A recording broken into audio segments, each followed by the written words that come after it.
And I didn't need ice. Jordan's dead-end road by the railroad tracks was the perfect place. That I would skate there became my secret. Our house was small, but it held lots of secrets. One big secret was that Mama would buy things for me and my siblings. When I was 6 years old, she bought me a 2-piece Donald Duck bathing suit, but I couldn't wear it when Daddy was around. Daddy was not allowed to know about what she bought because he and Mama were in debt. It was fine for him to spend money on beer and fishing trips or something he needed because he was the one who went out and worked. I guess he thought we didn't need anything. Maybe he didn't care. Or maybe he thought by some miracle we had everything we needed. I don't know if Daddy ever thought about it at all. I never knew how his mind worked, or if, in fact, it did. The only proof we had was that he went to work every day. He held down a responsible job as a sheet metal foreman. He made a decent salary, too. But like other mamas said, we never saw much of it. Daddy was a good driver when he was sober. Between our house and the 6 miles to Charlotte, there wasn't much to see, but I never got tired of looking. The railroad tracks ran along the highway through empty lots, overgrown with briars and tall Johnson grass. A few houses were scattered here and there. Some were large, fine houses with big, screened-in porches. Others were smaller, and a few were shacks. I remember a few low, flat buildings that seemed to be businesses, but I never saw any signs of life. I suspected the buildings belonged to Martians, who parked their flying saucers inside. I also remember passing a service station or two. Sears was to the left of what was known as the Square, the place where everybody came to shop. I didn't mind going to Sears Roebuck. It wasn't as boring as a hardware store, and they did sell nice things, but it was no Kress. Aside from the Mecklenburg County Fair that was held every September, the S.H. Kress 5 and Dime department store was the most exciting place I'd ever been. The cafeteria in the basement served the best meatloaf in the world. The luncheonette on the main floor served hot dogs, hamburgers, French fries, and fountain treats. Mama and I always ordered chocolate ice cream sodas there. Everything else in Kress could be found on rows of heavy, dark mahogany counters. Cosmetics were right behind the luncheonette. Bobby pins, metal curlers, Vaseline, Tangy lipstick, lilac talcum powder, atom bomb perfume, fancy combs, rouge, you name it. S.H. Kress had it. And toys. While Mama shopped in kitchenwares, I'd wander along the toy counters. I never left the store without something. It was hard to make a choice because there was so much to choose from. As far as I could tell, the only thing Sears Roebuck had that Kress didn't was roller skates. There was also a soft, like custard, ice cream machine. On Saturdays, you could hardly get in or out of Kress because of the crowds near the door. Lots of colored people, that's what we called blacks back then, came to Kress on Saturdays too. They had their own water fountains. All the water fountains were in the back of the store near the restrooms and phones. Before I learned to read, I always knew which fountain was for white people because Mama would scream if I went near the one marked color. Mama couldn't scream like a normal person. Her scream was a tiny shriek. It was such a funny sound. Occasionally, I'd pretend to go to the colored fountain for water just so I could hear it. I don't remember Sears having water fountains, but I'm sure they did. Anyway, I never understood the big fuss about them. All the water fountains I ever saw for coloreds, as well as whites, looked exactly the same to me. Heads turned as we entered sporting goods. Rosebud turned heads everywhere she went. From the time we passed through the sliding doors at Sears, I knew eyes would be on us. In his younger days, Daddy looked like Clark Gable. He wore glasses now, but he was still a handsome man, even in a khaki work uniform. Mama looked pretty that day, too. She wore one of Rosebud's new pongee dresses. Rosebud dressed like a model in a catalog, even when she had no place special to get to sporting goods, because Rosebud stopped at every other counter. She made me want to scream. I stayed close to Mama and Daddy and Rosebud so people would know I was part of the family, but I left enough space to dart behind a display and pretend I didn't know them in case Daddy lost his temper and started screaming. He'd been known to do it. When he got upset, it didn't matter where he was or who was there or what was happening. It took what seemed like another year for Daddy to decide that Sears didn't have the rod he wanted. And to this day, I still can't believe that Daddy really followed me over to look at the skates. Mama and Rosebud came too. "See," I told them, pointing with my hand like a salesperson. "These are the skates I want. They only cost $6.99. Daddy looked at the skates and chuckled. He was cute when he laughed. Mama smiled, and Rosebud did too, but nobody said anything. Daddy stood there for a minute, looking at the skates. Then he turned and began walking. "This is it," I told myself. "Daddy's going to do it. He's going to stop at the cash register and tell the sales clerk to ring up the skates for his little girl." I could feel it. Daddy loves me. I waited breathlessly for him to stop, but he kept walking. I wanted to shout, "Come back, Daddy! Please, buy me these skates!" But I felt paralyzed, just like the poor man in the scary Alfred Hitchcock show. I couldn't say a word. Daddy headed down the escalator with Mama and Rosebud trailing behind him. I ran to catch up with them. We rode home in silence. How could I have been so stupid as to think that he would actually care about what I wanted? I knew better than to risk for 1 minute the thought that he might be different. But it was too late. Other Mama warned me. In his mind, did I really exist? To my almost 12-year-old mind, the answer was obvious.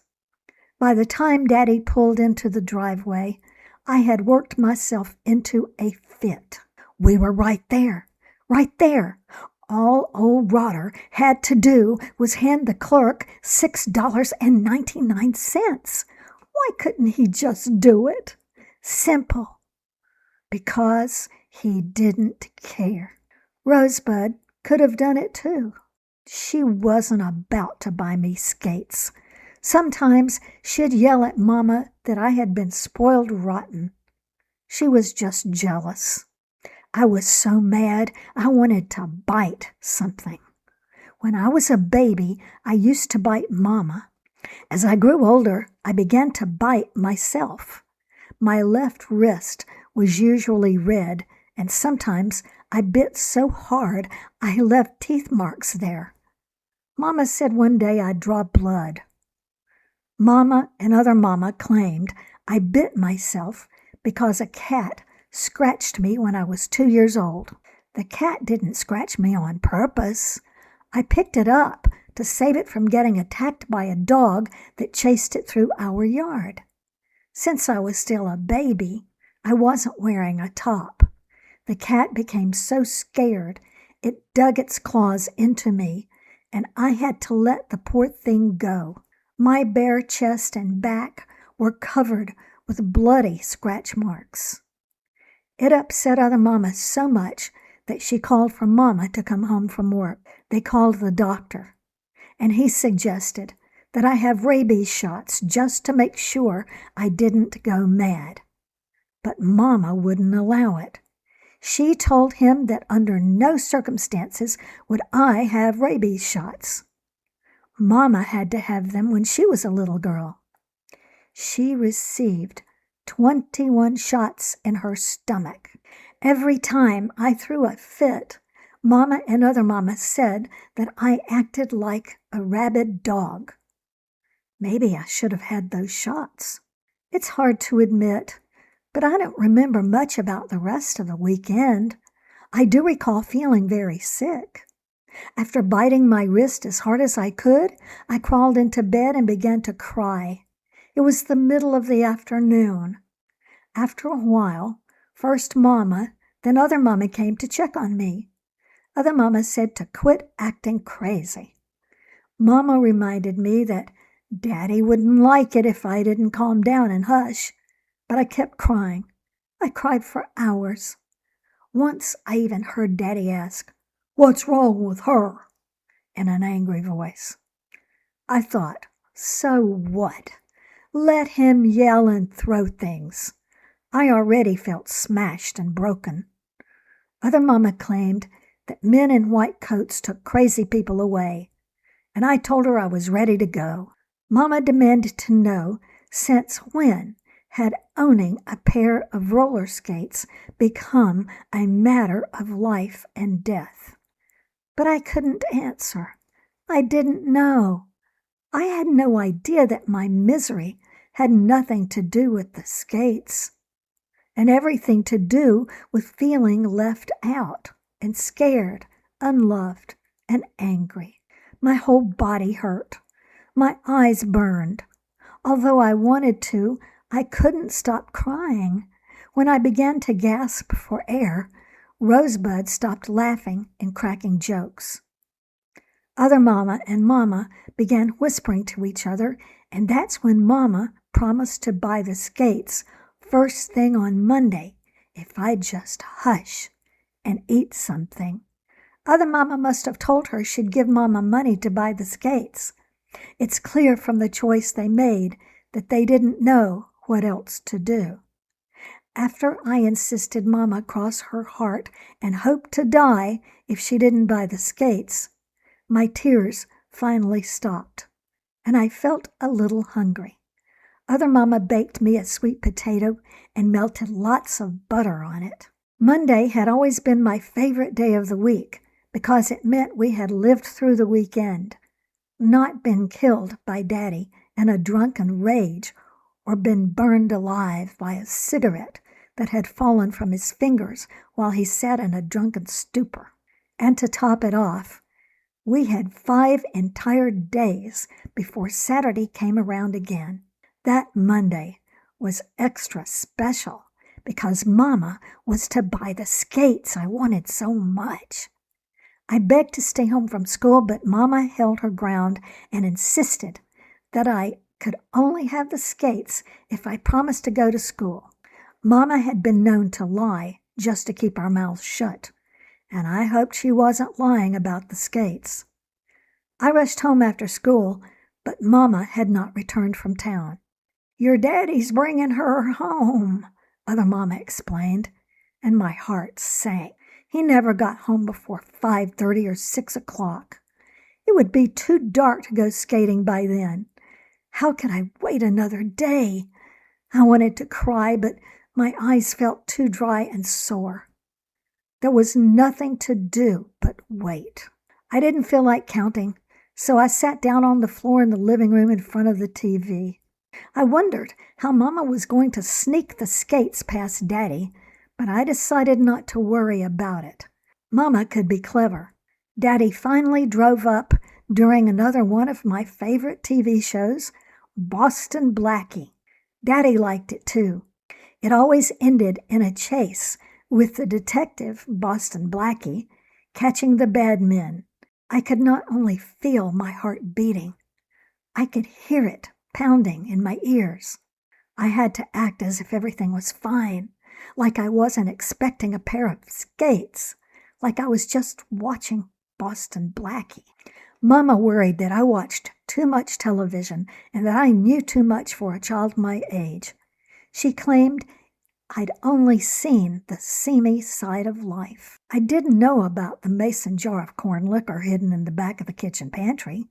I knew who had been taking nips of it too, and it wasn't other Mama. It was Rosebud. The pantry had a funny, spicy smell. I suppose that's why Mama and other Mama didn't store food in there. Mama believed the odor came from rats that died inside the walls.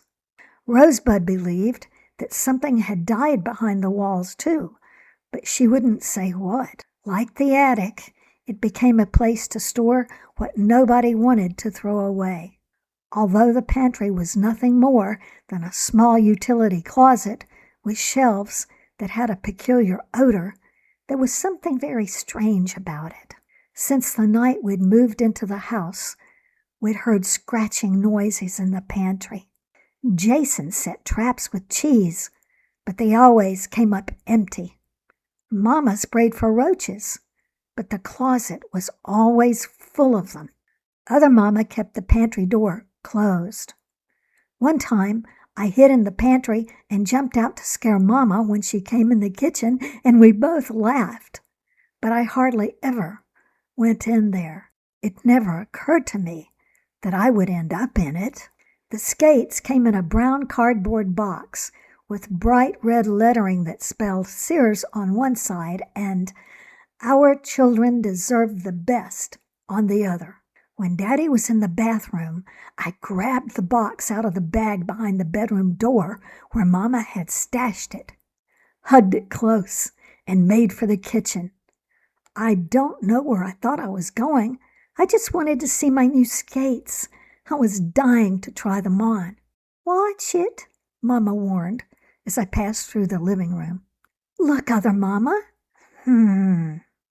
Was the only sound she could make, because her mouth was full of snuff. Another dark secret that had to be kept. Gaga, Daddy's mother, dipped snuff too, but everybody knew she dipped. Rosebud was at work, and I was grateful. I don't think she liked it that Mama had promised to buy the skates, but I didn't care what she thought. I had skates, and tomorrow I would not only rise above adversity, like other Mama said we had to do, I would skate above it. Nobody could stop me.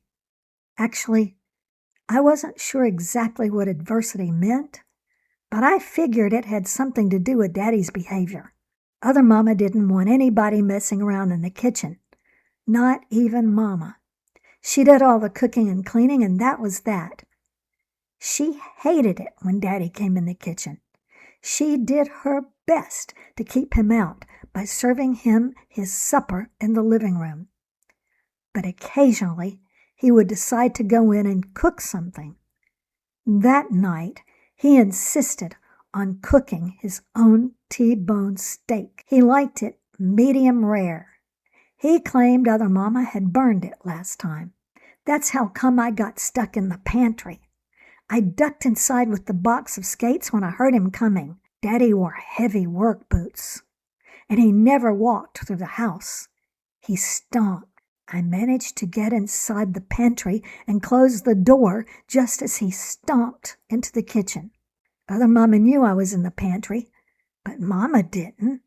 What if Mama decided to look for something in the pantry while Daddy was at the stove? He'd see me squatting on the floor in the dark and scream, "What in the goddamn hell's Niki doing in the goddamn pantry?" He'd come closer, kneel beside me. "What you got there, gal? Skates?" The sight of my new skates would make him remember how much debt he owed. He'd blame Mama, go after her with his fists, maybe kill all of us. Surely Mama knew better than to get near Daddy when he was cooking. I was counting on it. Daddy had undergone major surgery for ulcers the year before. The operation left him with 1/3 of a stomach. At that time, Daddy promised to God and Preacher Gamble he would change his ways if God would let him live, and Daddy did turn over a new leaf. Instead of demanding beans, hot peppers, onions, greens, pickled pig feet, or fried chicken, Daddy now demanded a T-bone steak, French fries, and coleslaw. He ordered other Mama to heat the iron frying pan until it was red hot before she threw the steak in. That steak sure smelled good. The meat would sizzle, and soon the kitchen would be filled with enough smoke to make us cough. But that night, I didn't dare. A tickle started in my throat. I swallowed hard. Pretty soon, my eyes began to sting and water from the smoke. It was hot in the pantry, and I was hungry too. What a mess! Until now, I hadn't had a chance to think about where I was, but I began to think of the roaches that must be crawling around me, and I began to itch. I tried not to think about rats, but what about rat fleas? People had died from rat flea bites. I could feel sweat trickling down my armpits. The weird, spicy smell from the pantry, mingled with the heavenly aroma of Daddy's T-bone, was beginning to make my stomach churn. I had plenty of room in the closet, and light streamed under the door from the kitchen, but I wanted out. I wished with all my heart and soul that Daddy would leave the kitchen or just drop dead at the stove. I do not know how long I squatted on the floor of the pantry, but I had recited the books of the Bible, the Lord's Prayer, the 23rd Psalm, and I was struggling through. 'Twas the night before Christmas when he finally stomped back to the living room. I opened the door and peeked out. Mama was standing by the refrigerator, and when she saw me sneaking out of the pantry, she tried hard not to laugh. I tiptoed to the supper table. After supper, I was so excited I hardly ate a bite. I went right back into the pantry. The people who lived in the house before us had installed a light inside, and I reached up and yanked the string. The bulb was dim, but it worked. I closed the door. "Niki?" Mama said, but I didn't answer. I took one of the skates out of the box. The skate key was easy to use, and I quickly fastened the skate to my saddle Oxford. I buckled the brown leather straps and stood up on the skate. I wanted to shout for Mama to come look, but instead I began to put on the other skate. I balanced myself against the wall to keep from falling. In a matter of minutes, I was up on both skates. I opened the pantry door. Mama was wiping off the stove. Other Mama was at the sink. "Mama," I whispered. "Other Mama, look." They stared at me. Grasping a lower shelf, I pushed myself backward as far as I could go and then reached out and pulled myself forward. I did it quietly, carefully. I was surprised the skates didn't make more noise. Daddy was watching television. Because he was hard of hearing, it was always turned up loud. He couldn't have heard me rolling back and forth if he had tried. I giggled to think that the old rotter had no idea I was skating in the kitchen pantry. I could have sworn Mama and other Mama left, too. I closed the door and stood alone in the dim light, without a thought for the roaches, the rats, or the nasty smell of whatever had died in the walls.